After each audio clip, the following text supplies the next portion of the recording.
Some more folks are joining us. Thank you everyone for joining us tonight. If you wouldn't mind, or however you feel comfortable, putting your name and where you're coming from in the chat. So for example, Jason, put the link in the chat. Debt Collective. And right now I'm in New York. That's totally up to you.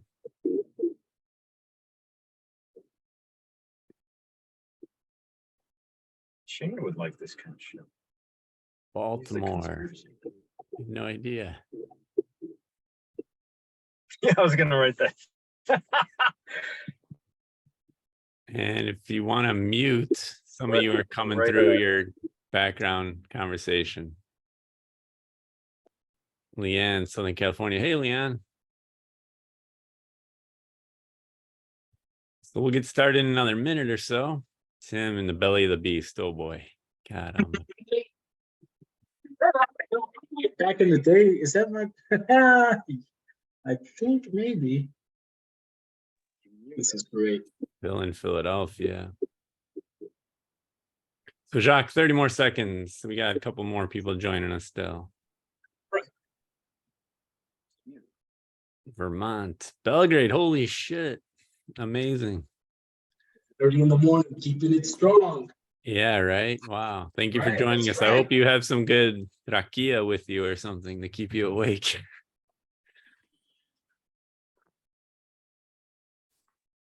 Hey, wow. High school. Holy cow. Good stuff. All right. Really 10 more seconds. Kendall. Okay. Wow. Yeah. Oh.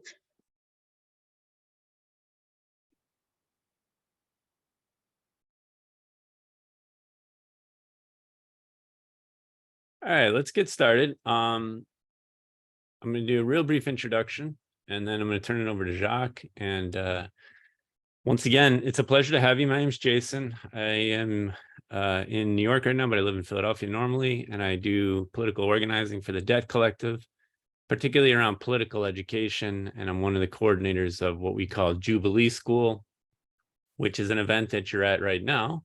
We have a variety of series that we're running this summer, free and open to the public. And I want to show you the link to the series that you're in. This is the first event of 3 lectures on war and debt. The next 2 are from Nazia Kazi, who's going to be talking about international U.S. imperialism and debt and war. And then Sophia Aptkar, who's going to be talking about military recruitment and debt.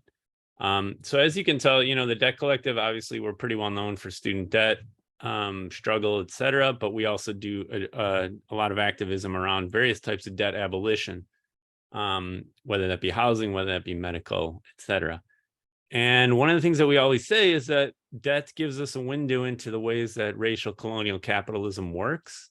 And so if we have a better understanding of the ways that debt is center to a lot of the colonial / imperialist policies that the United States and other European powers impose on the rest of the world, we get a better view into the way that capitalism works. And this hopefully helps us ultimately struggle to take down capital and bring in a more just political economy.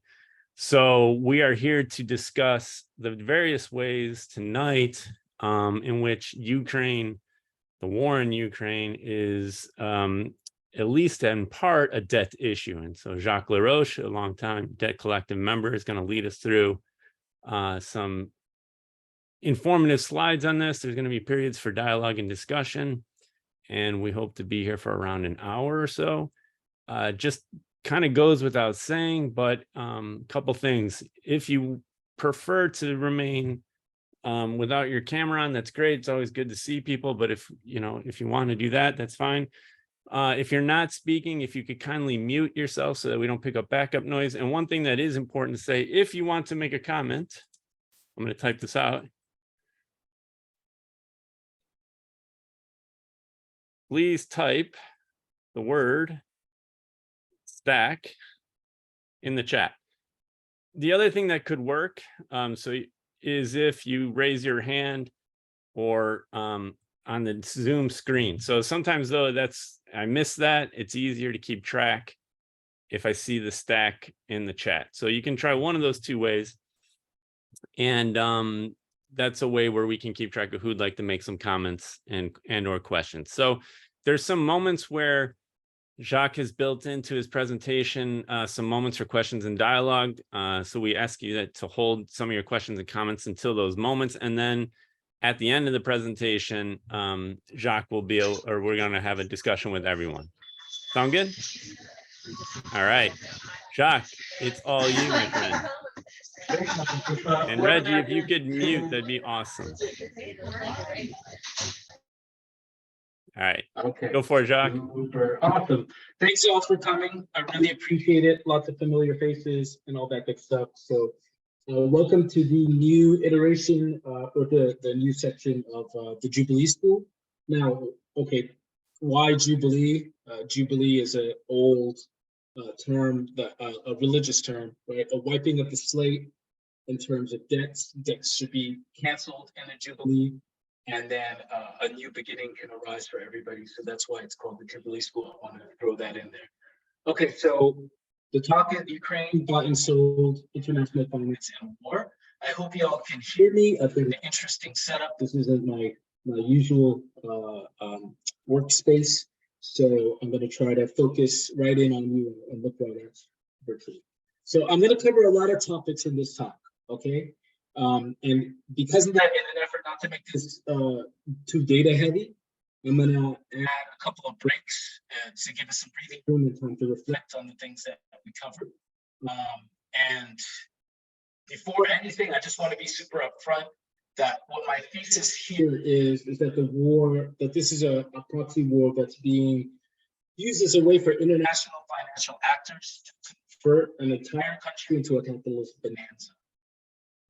A bonanza in terms of resource extraction and financial gains for investors only, right? Not for the people who live there or anything like that.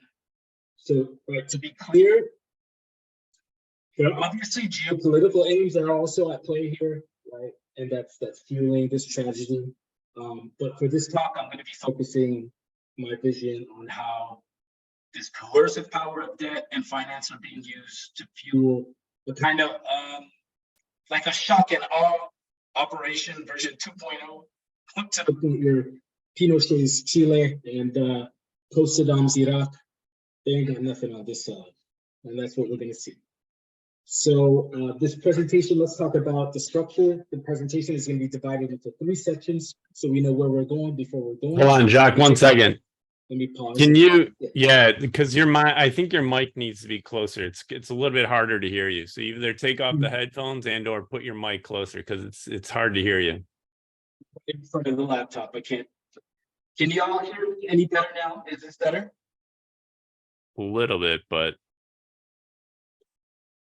Is there a way that you can switch the mic, like from your headphones to the computer, like select a different microphone?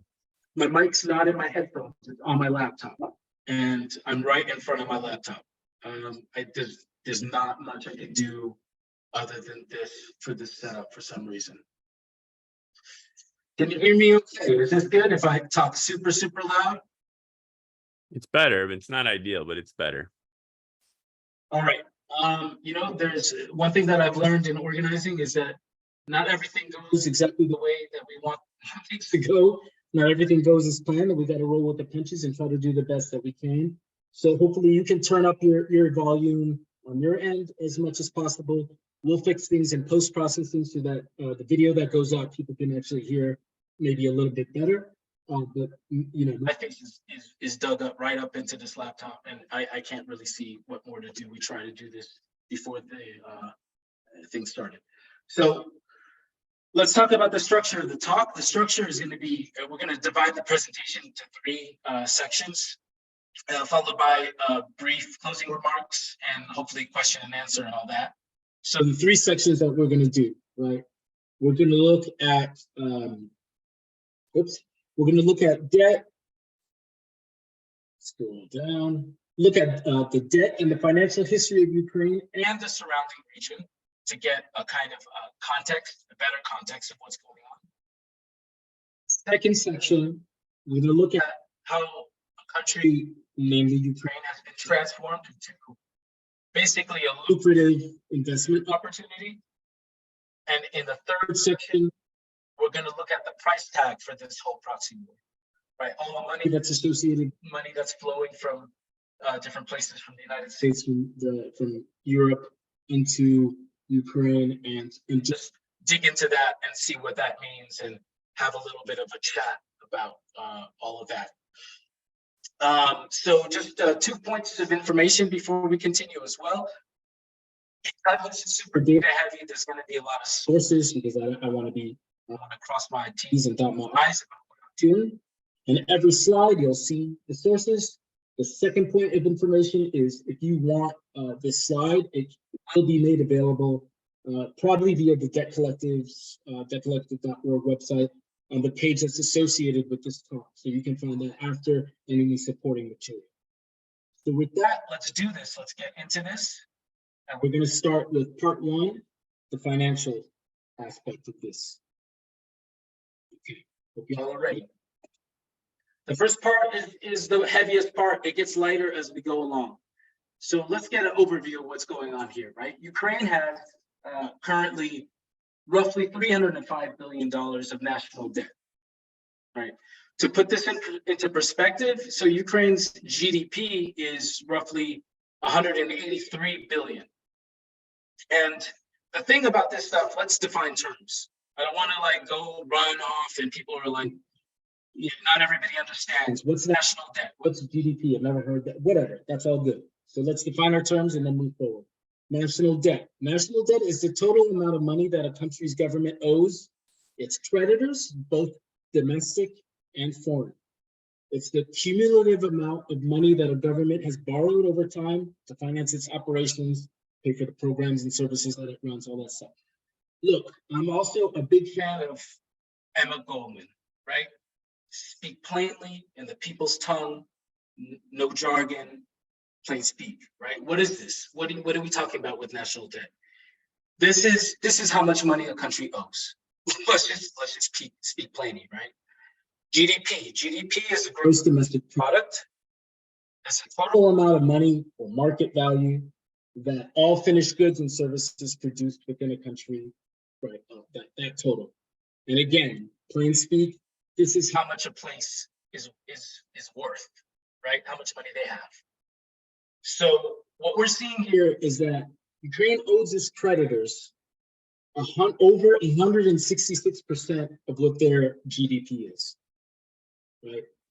And getting back to the sources, just take a brief pause. Every time, look at the bottom for the sources in the red section. This is coming from countrymeters.info, which in turn pulls their data from the IMF, the International Monetary Fund, right? So to get a scale, also to get a scale of what this place is in 2020, which was before the war started in February of 2022, right? So in 2020, the population of Ukraine was roughly 43 million people. So we're talking about 43 million people with this amount of debt and this amount of money that they're worth. So let's move on. Now that we have a kind of an overview of the financials of the country. So this is where I started my my journey, trying to look into financial packages that were that Ukraine received. And what we're going to do is we're going to zero in on one financial package and then zoom out and try to get a bigger view and understand what this really means. So in around, I think it was June, in the mid 2020, $5 billion from the IMF, the International Monetary Fund, was given to the country of Ukraine. And for me, I think it's important to, in my short life, one thing that I've learned, this may not be all the time, but especially when you're talking about actors like the IMF, when something is given, there's going to be something that's expected in return, right? This is a kind of like adult way of looking at things, right? Especially with the IMF, right? So what are the conditions for this financial package? What do they got to do for $5 billion? So we dig into this, sources at the bottom, and we see that this ostensibly was, this $5 billion was ostensibly for assistance with coronavirus related issues. But then when we dig a little bit deeper into this, what we also see is that this is also a clear way to cement a long-standing, externally wanted structural change for this country, right? What does that mean? So this is also a way to throw in some extra stuff and be like, well, y'all also have to do this in addition to the money that we're giving you for Corona, right? So let's take a look and figure out, you know, what were those additional things besides Corona money? And here we are. We have some IMF demands. There are 3 broad sections that I want to take a look at. And follow me now. This is going to be a little bit data heavy, and then we'll take a little bit of a break. Right? So number 1, the IMF wants bank independence, right, and judicial reform. They want to ensure that the independence, Ukraine is independent in terms of its banks and its judiciary. You can read the rest: anti-corruption measures, reduction of state-owned enterprises. So let's dig into this a little bit. So when money is given to the country through the IMF, there's going to be a country report that digs into details. They put everything together, and then you can see what was going on with it. Right? In Appendix 1 of the IMF's country report for Ukraine, there's a letter of intent that comes from the Ukrainian authorities in Kiev. In subsection 5 of that document, it reads as follows, I quote, "We will continue to strengthen the rule of law and tackle corruption, including by ensuring the effectiveness and independence of our new anti-corruption institutions. We are also committed to creating a level playing field and reducing the role of the state and vested interests in the economy, including by safeguarding and advancing corporate governance reforms in our state-owned enterprises and banks." So that really should say it all. But what I'm going to do here is I'm going to beat a dead horse. Sorry, Nietzsche, but here it comes. We're going to keep digging into this. So we're going to break down these 3 demands. The first is the bank independence and judicial reform. So Ukraine is expected to make reforms that will, quote unquote, reduce corruption and ensure independence of the banks of its banks and judiciary. So what we should see here is, what is independent here? What do they mean when they say independent? What this is, bank independence, is a resurgence of a term that came out, it came back around the 2008 financial crisis. So it, quote unquote, refers to the autonomy of a country's central bank or other banking regulatory bodies from political interference or influence, particularly from the government. This independence allows central banks to make decisions based on economic principles rather than political considerations, end quote, right? So what's going on here? What I think what's important is we should ask ourselves, what and whose economic principles, especially as opposed to what and whose political considerations, right? So essentially, what we're talking about here is a banking system that's supposed to be beholden and compliant to the neoliberal world order, right? Not to the citizens of a country. One of the intellectual adherents to this philosophy is a guy named Claudio Borla, right? He's the head of the Monetary and Economic Department of the Bank of International Settlements, BIS. So in 2019, he gave a speech. He stated that central bank independence and globalization are closely tied, and they spring from the same place. So he says that central bank independence and globalization come from, quote, an intellectual and political environment that supports an open system in which countries adhere to the same principles and governments, and governments remain at an arm's length of the functioning of the market economy. So basically what we're seeing here in plain English is you do what we say, right?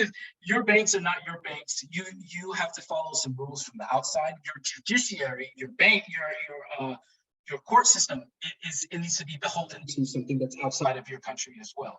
So that's what's going on here with these IMF demands in part one. Let's dig into part two, the anti-corruption measures. Corruption is bad, especially when others are defining what corruption is. So Ukraine is expected to take measures to quote unquote combat corruption, including reforms to the public procurement process and the establishment of an independent anti-corruption court. So when we hear reform the public procurement process, and we understand the international players that are coming to Ukraine, we should immediately see who those reforms to the procurement process are going to favor. Right? I think it should be pretty obvious, but getting ahead of myself. Let's move on. We also hear about the establishment of an independent court. We should look back to how organizations like the IMF like to define independence and understand that that's coming from a bizarro alternate universe. And in other words, you need to be dependent on us, and we have to be independent from you. Number three, reduction of state-owned enterprises. So Ukraine is expected to reform and remove state-owned enterprises that quote unquote breed corruption. Again, that corruption. So this is classic. The thing that I think at this juncture, when we see the depths of these three sub-demands that are kind of just shoved in here, well, what should be understood or what I should make clear is that this is classic. This is classic IMF structural adjustment program SAPS. This is what we're seeing here is the removal of public ownership and public management of public goods, replacing that with private ownership for private profits. So there it is.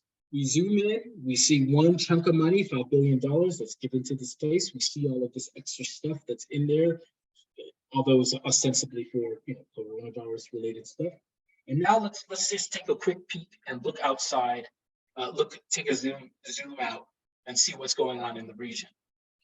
So I don't want to confuse things too much, but I do want to have a high level overview. What I did right here, this is thesis level stuff right here. So there's no way that I would have been able to dig into this with the amount of attention and detail and research that was required, but this is a high level overview of broad stroke. What I did here is I looked at a number of what I would say are buffer countries between Western Europe and Russia, right?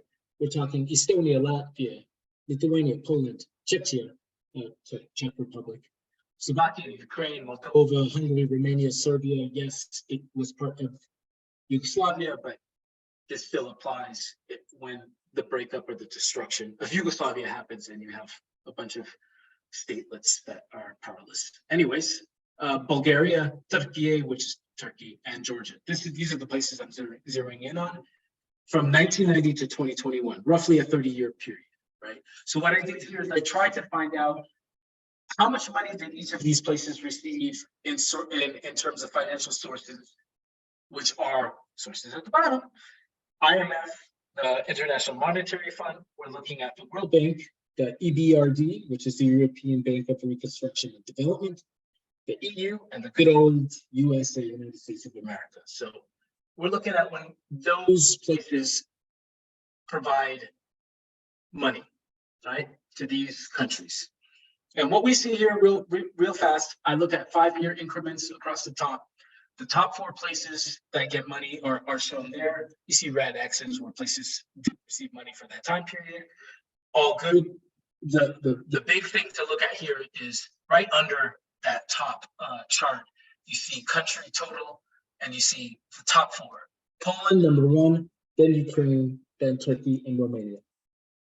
Poland gets their nice almost 88 billion, and Ukraine 47, a little over 47.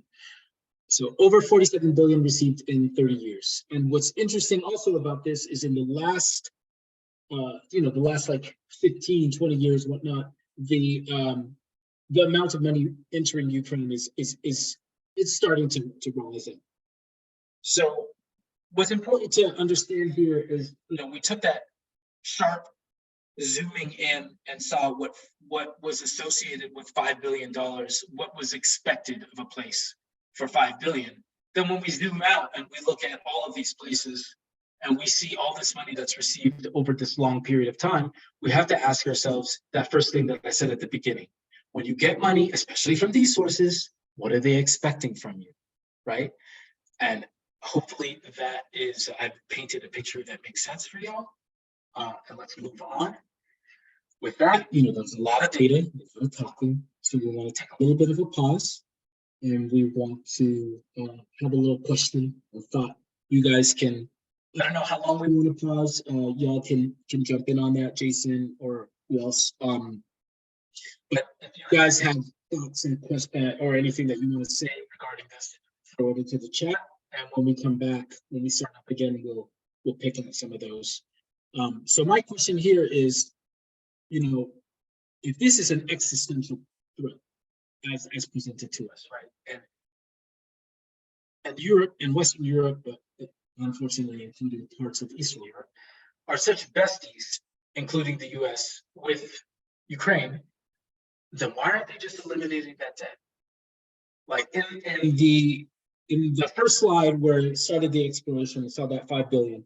I don't know if you saw at the top of the headline from the article, it was saying that there was already a debt problem in Ukraine, and that was 2020. Right? So again, why don't they just eliminate it? So think about that, and we'll be back in what do you think? Yeah, so I think this would be a part where we can have some discussion around this question. Why don't Ukraine's allies eliminate their debt? And I think part of this question that Jacques and I talked about was you see a lot, the United States in particular, but other countries as well, pouring billions of dollars into the Ukraine war. And one could ask, well, why wouldn't you just eliminate the debt instead of sending money over and over again? And I think there's more questions that we can ask around this, but this is just a way to start to think about, based on what Jacques was saying in terms of like who owes who what and what's expected, this question of like, okay, why is it that there is like debt cancellation for the Ukraine isn't on the table, especially for these countries that supposedly care so much about the plight of the Ukrainians themselves? If people want to make a comment or add a question to that, again, if you could type the word stack in the chat, that would be really helpful. So does anyone have any thoughts or questions about this? Or another question you might have, given what Jacques just presented.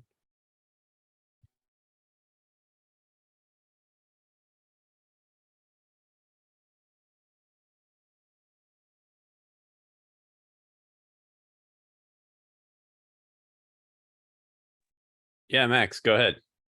Yeah, thanks for this presentation, Jacques. It's really fantastic. Appreciate you putting all this information together. I'm sure that must have taken a lot of work. So big props to you. Yeah, to the question, I guess I'm wondering what kind of conditions America and Europe have placed on the financial packages that they keep sending to Ukraine, like in terms of like, does it come with, you have to use this to buy American weaponry, to buy European weaponry, this sort of thing. So it's like, is it really just a way to offload? Is it essentially just like a way to guarantee sales for, like NATO arms and other goods? That's one question. And I guess the other is, yeah, I mean, it's clearly like it has geopolitical stakes, but in the US and Europe not eliminating Ukraine's debt, like they're just representing the American and the European capitalist class, right? And the global capitalist class who wants to get paid back.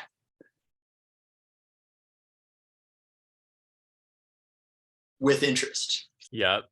Thank you, Max. It's super helpful. And Nancy, do you want to maybe elaborate a little bit more on the important point that you're making in the chat that I think is related to what Max had to say? You don't have to, but it would be great to hear what you have to say about that. Yeah, sure. And thanks, Jacques, for the presentation so far. I mean, I think that last thing Max said, right? Just the playbook of capitalism and what we see of, from imperialist powers.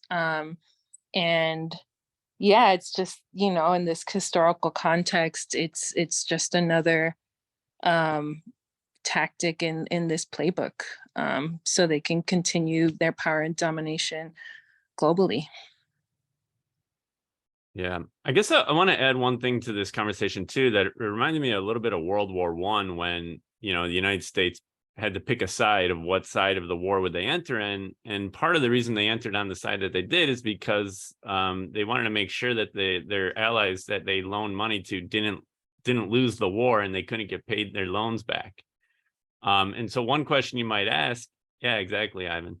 One question we could say here is, like, if the Ukraine lost this war, technically Russia could be, or anyone else could be like, yeah, fuck that, you're not getting your money back, sorry. And so, in a sense, they might be fighting and sending all these weapons in order to make sure that they get their loans, plus the interest that Max and Nancy have brought up. So any other thoughts about this? Ivan, do you want to add maybe just a little more context to your comment about both of the world wars were pushed by debt? That's an interesting point here that I think is relevant. Well, I've known about World War One. The banks wanted their money and they went to war for it. World War II was, an extension of World War One, I would imagine. I think as time goes on, it'll be seen as the second 30 Years' War, where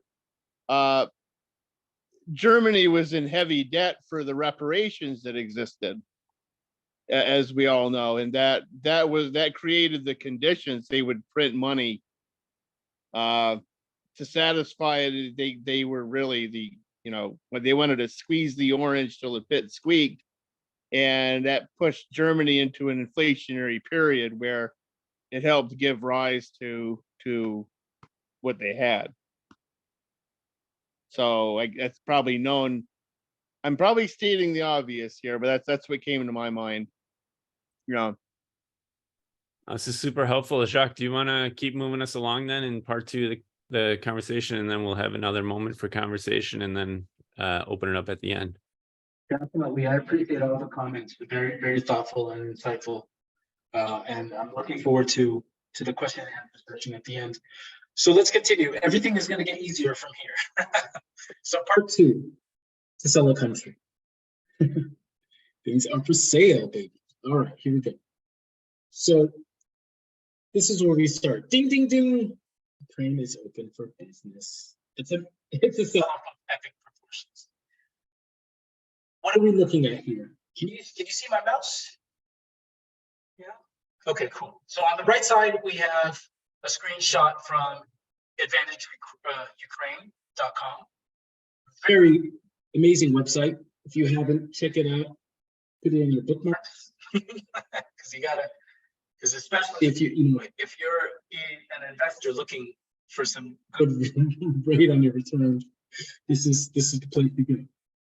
Over on the left, what's this screenshot? So this is our friend, Mr. Zelensky, opening up virtually the New York Stock Exchange, and letting people know that things are for sale. So we've looked at the financial packages earlier, right? And we received like a sampling of expected structural adjustment programs for Ukraine. For me, those things earlier that we saw in part one are like the floor plan. They're the foundation for a capitalist feeding frenzy. But what this is in part two, what we're going to see here is the buffet being opened. So just plainly speaking, the country is being sold off to the highest bidder. And you can find the investment menu on this website, advantageukraine.com. Telling you take a look. You're losing out on some opportunities here. So what they're doing on this site is they're whetting the appetite of foreign capital with what? A couple of things. Ukrainian natural resources, in plural, and straight from the site, in quotes. What they have up for offer, in quotes, is our abundant reserves of coal, iron ore, natural gas, manganese, salt, oil, graphite, sulfur, kaolin, titanium, nickel, magnesium, and mercury. And if you're still hungry after that meal, they've got weapons manufacturing and an array of industrial sectors that are all available and ready for the taking. So basically what happens is, you know, the ringing of the bell kicks off the fireside sale. And what happens after that, private meetings are set up between potential investors and the Zelensky government to seal the deal. So we have a heavily indebted and utterly insolvent country that we saw in the very first time with that 305 billion versus what was it, 183 billion in GDP. And they're making sure that all of this, Zelensky says he wants to make sure to thank, quote unquote, such giants of the international financial and investment world as BlackRock, our friends BlackRock, our good friends JP Morgan, and our good friends Goldman Sachs. What is he thanking them for? For buying up Ukrainian assets. So cozying up to investors during a video address to the U.S. corporate lobby, the U.S. corporate lobby group named, they're called the National Association of State Chambers. Zelensky makes it plain, and wait for this, he makes it very plain. He says then, quote unquote, we are defending freedom and property. You gotta defend the property. So with that, let's keep going. So when you're selling a place, when you're selling something, you have to make it appealing, right? And how do you make a country appealing for investors? Well, first of all, we gotta let them know what's going on. So in this Wall Street Journal opinion piece, our friend Zelensky writes this: our country has already adopted rules and laws to allow companies to build transparent corporate structures, attract foreign investment more easily, and use additional mechanisms to protect intangible assets. So it's a little bit longer than a tweet, but I imagine that would be on the sign for when you're driving by the highway and you see Ukraine, that store that's on the sign. But what really gets people in, you know, you don't go to the restaurant unless if you see like a Michelin star or something like that, right? Or a Zagat rating or whatnot. So what we got here, the analog for us here is the anti-worker laws. You gotta have them anti-worker laws. So over on the right side, we see over in, what was it, August, the end of August, 25th of August of 2022. Remember the war started in February of 2022. So you're in the middle of a existential crisis, as it were, right? And what do, right? You got the labor laws. That's the important thing to do, right, at that moment, right? That's what you would do, right? So Ukraine's anti-worker law comes into effect, law 5371. And we scroll just a little snapshot of it right here from our friend Natalia Lomonosova.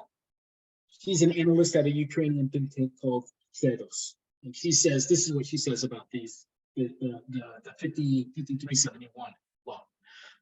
She says that many people, quote unquote, many people will find themselves in the situation of Ukrainian migrant workers, quote unquote. So that's in their own country. That means Ukrainian workers in their own country will find themselves at the position of migrant workers. No shot at migrant workers, but we traditionally, historically understand the amount of power that they have in the labor force. Right? In other words, so what's going on here is people are going to have little choice but to accept poor working conditions and arrangements and be ever more dependent on their employers. So digging into this, basically what I saw is the analysis is that up to 70% of the workforce is going to be in this precarious position. And to dig into that, what is this precarious position? What am I talking about here, right? Pretend you're a Ukrainian worker. You've got a job that you want to, secure. You go to the employer. before this 5371, you had a cushion underneath you, right? You had a mattress that if you fell down, that at least you would be covered in certain respects, labor-wise, right? They can't make you work X amount of hours. They can't call you, in X amount of, they have to give you a certain amount of notice before they call you, they got to pay you time and all this kind of stuff, right? That's all gone. So now what you have is employers got to come to the table, and employees got to come to the table with the employer and hash out an agreement for themselves on a case-by-case basis. If I don't know if there's some New York folks in the chat, but I don't know how far this works in the U.S. But this employment at will stuff, just imagine that it's on a countrywide basis. So that's what we got here. This is the appealing product. Let's move on. So again, like I said, this part, the second and third part are a bit shorter, and I want to pause here with Major General Smedley Butler. Probably not a dude that I would have liked to have a beer with. He did invade Haiti, but he apparently had a change of heart and talked about all the operations that he was a part of and what they really meant. And in his book, War is a Racket, which should be in the top list of anybody's bookshelf, there's this amazing quote. So I invite you to read it and think about it. If you have if it generates any comments or questions or whatnot, then throw those over by raising your hand or throwing stack into chat, and we'll take a little bit of a break here and then move on to the third and final section.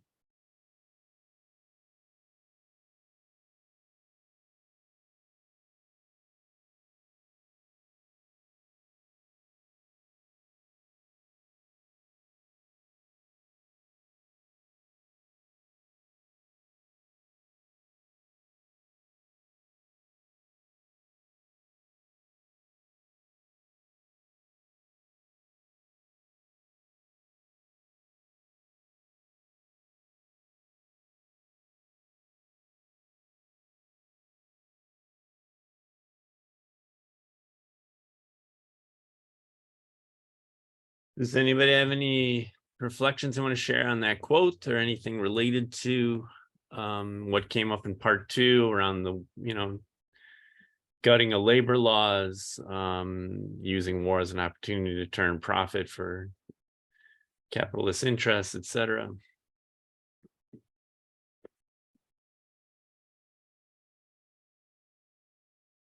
Ivan points to some of the long history of the current conflict that is extremely important to keep in mind.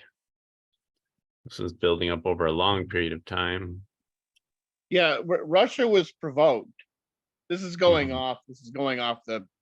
I don't remember what the quote was because I was typing that in. Russia was. It's not right that they invaded Ukraine, but people from Henry Kissinger to George Kennan warned that after the wall came down, not to expand NATO past the unified Germany. But in the 90s they did, and it turned out to be a bonanza, having to retrofit Warsaw Pact equipment with NATO equipment, a bonanza for the military industrial establishment here. So it's connected. Definitely, yeah. Yeah. Jacques, do you want to keep us moving along, and then we can round do up this. the conversation with the Let's final do this, yeah. question and answer?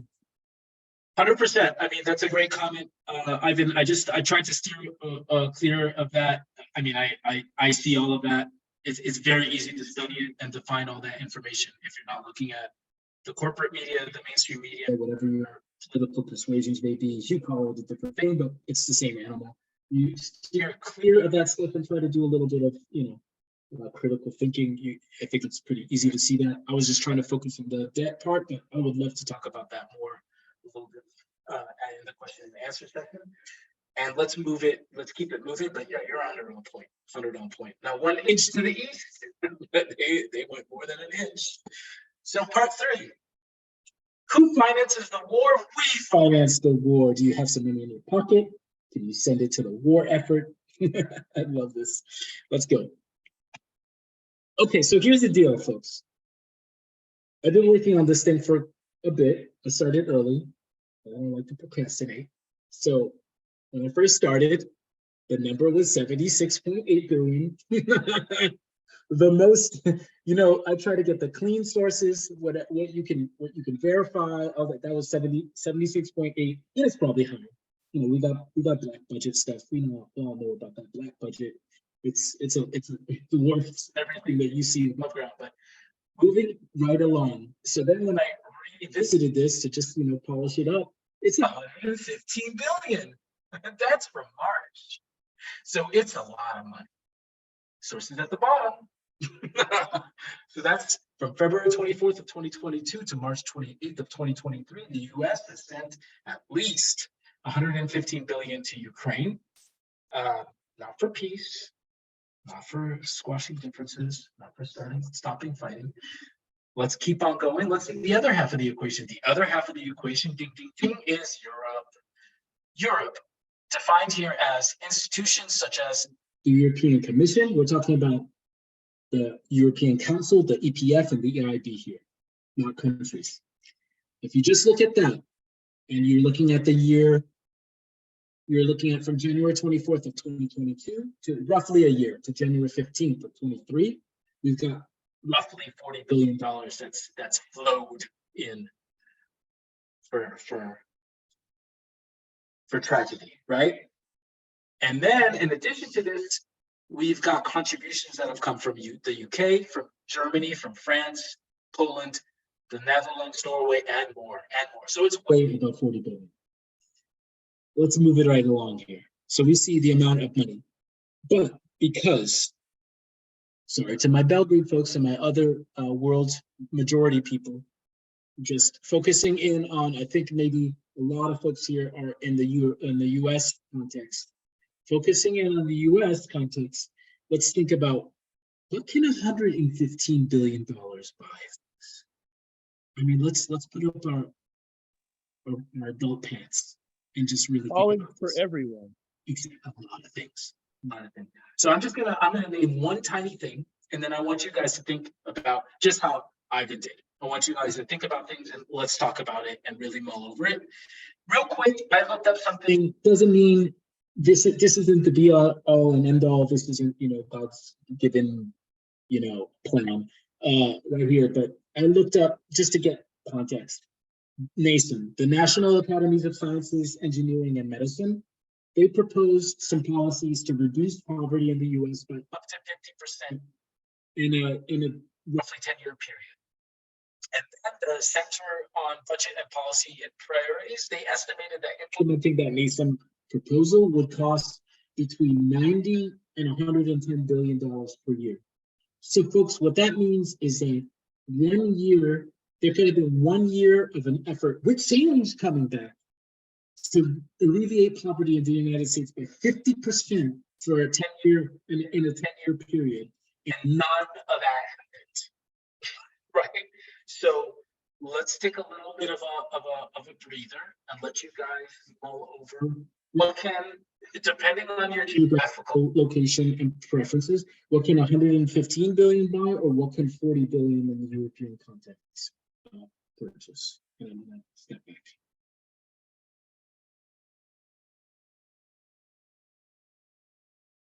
So again, just in case you didn't hear, thinking through this question, what could $115 billion buy? What could $40 billion buy, depending on where you are in the world? What are your thoughts about this? And what does this tell us about some of the priorities of the United States and the European Union?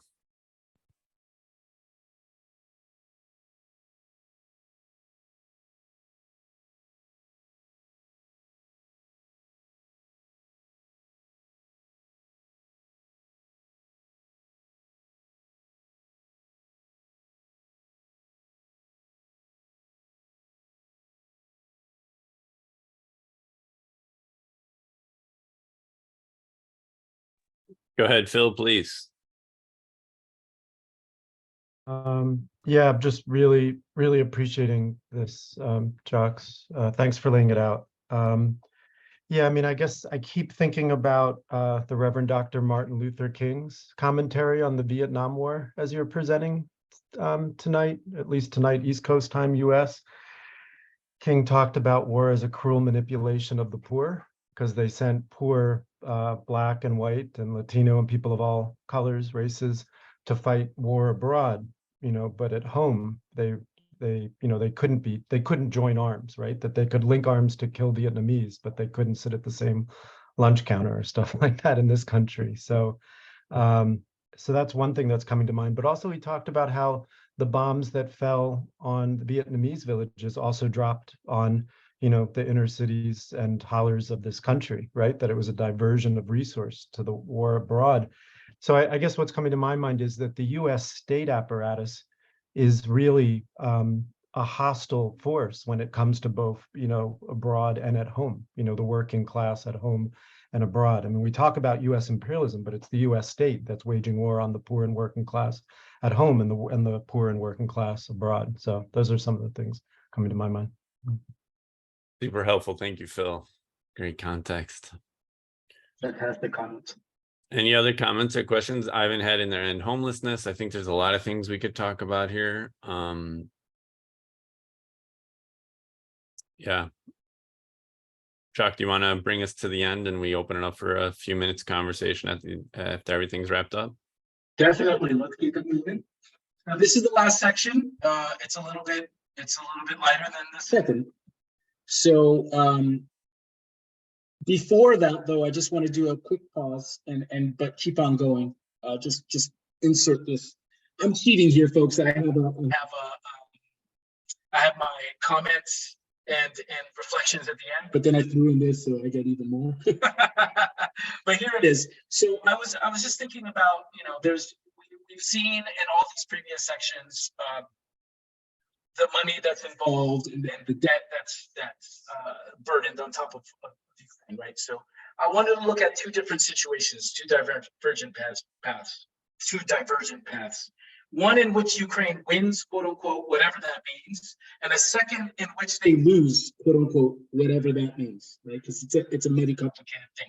But what I see is that if they win, right, and hopefully you also see this from what's been presented, if they win, they're going to be shackled in debt to their creditors, right? They already are. And we understand what shackles are and what they're for and who they're for, right? So let's look at the losing side, quote unquote. Right? If they lose, what I see is money has still poured into this place, right? Investors have still put up capital and still, made a risk and all that kind of stuff. And they're going to expect something in return, and they're not going to get it if Ukraine loses. So what is likely to happen, in my estimation, on that second scenario, if they lose, is that Russia's going to be accountable for all of these investments, right? They're just going to tack it all on already. We already saw that there was a pipeline that was running through Ukraine, and there was an amount of resource of money that was not coming into the country because of the conflict, and they were just tagging. They were just accruing all of that money that they would have made, and saying this is what Russia owes us. And I think that's a great example for what could happen. So either way, you have a situation where debt is going to fuel more conflict, more misery, more mistrust, and more problems. Just wanted to drive that home, and let me keep it going. So actually, that was the third. Yeah, I did the first, second, and third. So I just have my closing remarks. Y'all ready? Okay, here we go. So I have three. The first, as above, so below. And I want to just drive this home. The coercive control via debt is used both on the micro and macro scale. At the level, so I'm talking about at the level of individuals and the state. Emma Goldman, let me simplify this. What happens to countries in terms of debt is very similar, if not almost a mirror image of what happens to people when they're in debt. Ponder that for a second, right? And what's interesting about that as well is that when countries are in debt, it trickles down, those problems because of the debt trickle down to the people, right? That's the only form of trickle down economics that I believe. Let's just put it plainly. So we need to understand how debt is being used as a weapon against not only individuals, but against countries. Second point, this is just the wrong, it's again, there's been so many examples, wrong priorities, right? Wrong priorities. So money is always seems to be available. It's unlimited. Because it's it's written, it comes out of thin air. That's another story. But money's always available for war, never for betterment of society, right? Never for fixing roads, never for making universal healthcare available to all, never for upgrading the school system. All of that stuff never happens. So we have to call it out and understand what we're dealing with, and recognize that they're never going to have our priorities at heart. And number three is that this situation is not far away. Now, I've listened to a lot of commentary from a lot of different types of people in different places with different perspectives, political persuasions, and what I've noticed is there's a incredible amount of that's not my problem. That's the thing that's far away. So the thing about that is, number one, nuclear war knows no borders. And that's what this is inching towards. So I would love, I'm not living in the States anymore, but it would be amazing if there was some kind of strong movement against this coming from within the empire, because this is really driven by the empire. And the second part is that, if it's not a nuclear war, it's a global conflagration, and that's going to leave no stone unturned. So those are my closing remarks and closing thoughts, and not to soapbox on y'all, but I would love to have some time for discussion here. First off, a round of applause, Jacques. Really appreciate everything you just did there. The amount of work and research that went into that, the way you brought up these points, extremely important, informative, and really sets the stage, I think, for the rest of the series on war and debt for us. So thank you so much. That was fantastic. We have some minutes if anybody wants to ask Jacques any questions, or if you want to just raise any points or make any comments. We have a few moments. Yeah.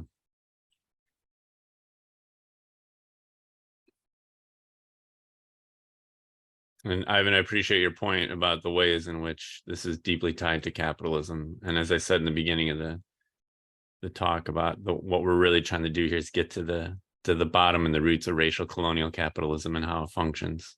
And debt is a way that helps us do that.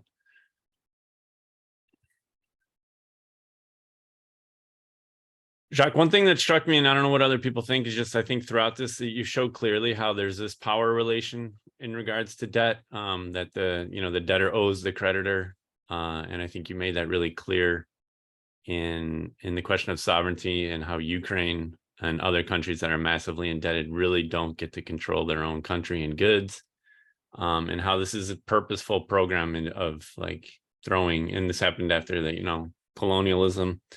But, I think we see again here this case where there's another way for the empire to maintain itself as well as European powers. So thanks for making that super clear. Max, go ahead.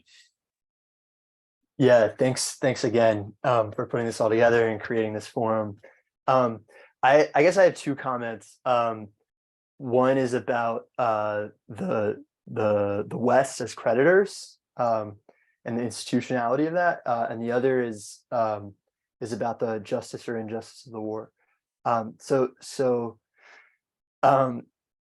guess one thing that I think is important to point out is that, or I guess to clarify, but if I'm understanding you correctly, all of this money, which by the way, like FEMA aid, like the idea this is military aid is just like, it's so gross. It's interest-bearing debt, and we should just call a spade a spade.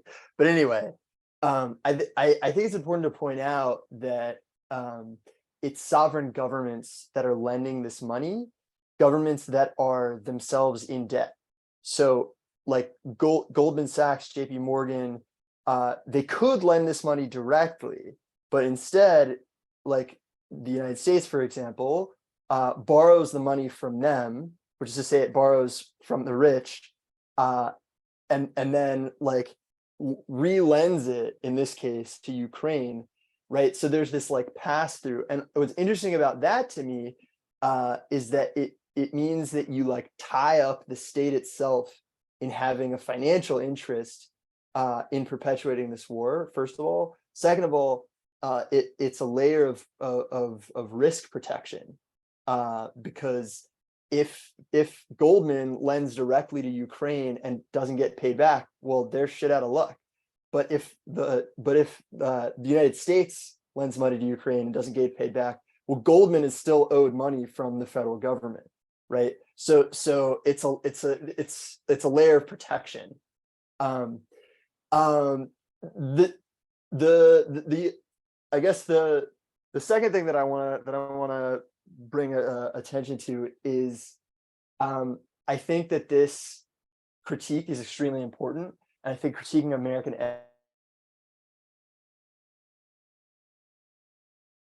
to recognize Russia as an empire, a capitalist colonialist empire, an authoritarian and a fascist empire, in no uncertain terms, both domestically and on foreign territory. It plays an incredibly aggressive and corrosive role, just like we do.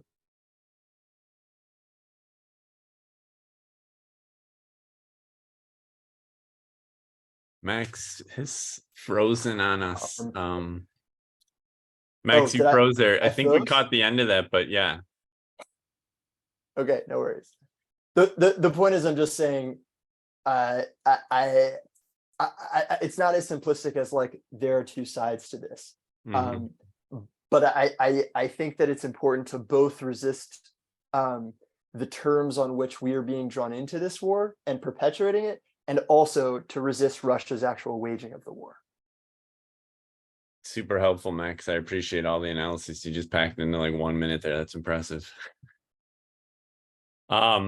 People seem to be having to jump off. Are there any last comments or questions? And just a reminder that this is the first in a series of 3 talks on war and debt, and that the next 2 are coming up. The one on the U.S. military recruitment and the other on other imperial wars by the United States. I just posted that in the chat. Jacques, do you want to have like one last see you later comment before we all hop off and head to other meetings? No, that's it. I mean, we had some conversations in passing and some ideas thrown back and forth, but just this series warrant it. I mean, it would be beautiful if any participants who have any knowledge, it would be beautiful to have an analysis of Haiti and debt, right? Or also of Libya and debt, and the role that debt played into finance and debt has played into both of those situations. But you know, just getting people's creative juices flowing, and I appreciate everybody for coming here. And hope to see you guys next time.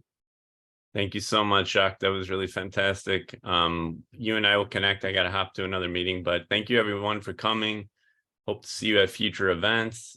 Check us out at debtcollective.org, and you can see all the different offerings from Jubilee School, and definitely tell your friends. And also the role of debt in the breakup of Yugoslavia as well. There you go. There's a lot there that people I find people don't talk about. All right. So thanks. Thank you, Jacques. Thank you, everyone. Good to see folks. Have a great night. Be safe. Cheers.